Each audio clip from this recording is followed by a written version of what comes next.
BullCloud est une application DHIS2 conçue pour faciliter l'intégration des données d'Excel dans DHIS2. Dans cette vidéo, vous apprendrez les options de configuration dans BullCloud.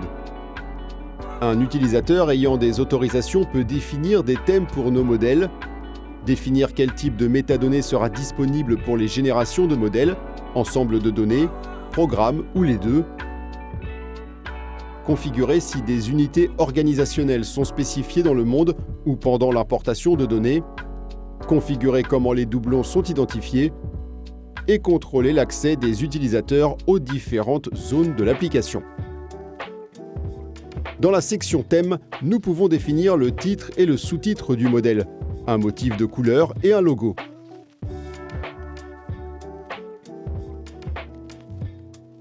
Sélectionnons notre nouveau thème personnalisé lors du téléchargement d'un modèle. Notre programme sans modèle est celui-ci, et le même programme ressemble à celui-ci avec le modèle que nous venons de réaliser, avec un logo et un titre. Le motif de couleur que nous avons choisi divise maintenant les différentes sections de notre formulaire de collecte de données. Les utilisateurs ayant accès à ce panneau de configuration peuvent configurer le type de métadonnées qui seront disponibles pour la création des modèles, ensemble de données ou programmes. Si les deux sont sélectionnés, les ensembles de données et les programmes apparaîtront dans le menu déroulant « Télécharger un modèle ».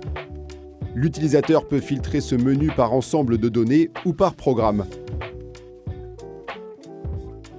La section « Visibilité des unités d'organisation » nous permet de choisir parmi 3 façons différentes d'associer les données du fichier Excel à certaines unités d'organisation dans le DHIS2.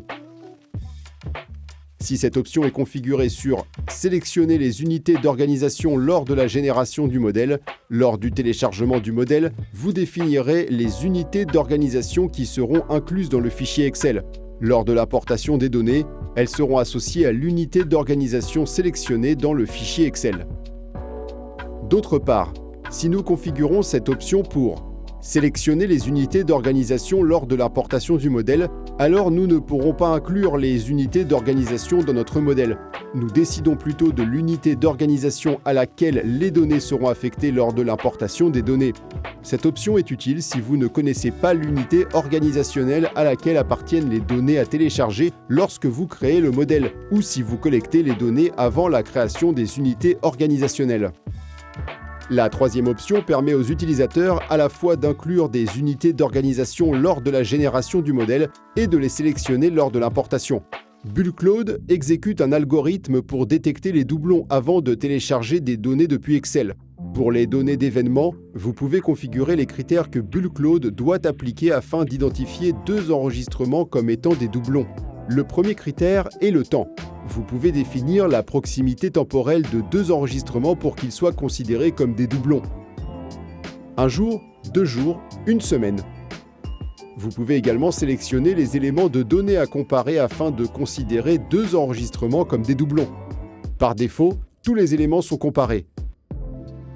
Déplacez les éléments vers la gauche pour les exclure de la comparaison. Pour les ensembles de données, tout enregistrement qui appartient à la même unité organisationnelle et à la même période qu'un enregistrement existant sera identifié comme un doublon. Enfin, les paramètres de permission nous permettront de contrôler l'accès des utilisateurs aux différentes sections de l'application. Un utilisateur DHIS2 ayant accès à BullCloud aura toujours accès à la section « Importer des données ». Vous pouvez accorder à l'utilisateur un accès sélectif à la génération de modèles et aux paramètres et thèmes. En cliquant sur chaque niveau, nous pouvons ajouter ou supprimer les utilisateurs et groupes d'utilisateurs selon les besoins. Par exemple, donnons l'accès à la génération de modèles à notre utilisateur Malaria Admin User. Dans cette vidéo de formation, nous avons appris les options de configuration pour BullCloud. Vous pouvez continuer à vous former sur l'utilisation de BullCloud dans la vidéo Guide de l'utilisateur, téléchargez l'application et lisez la documentation sur la page web.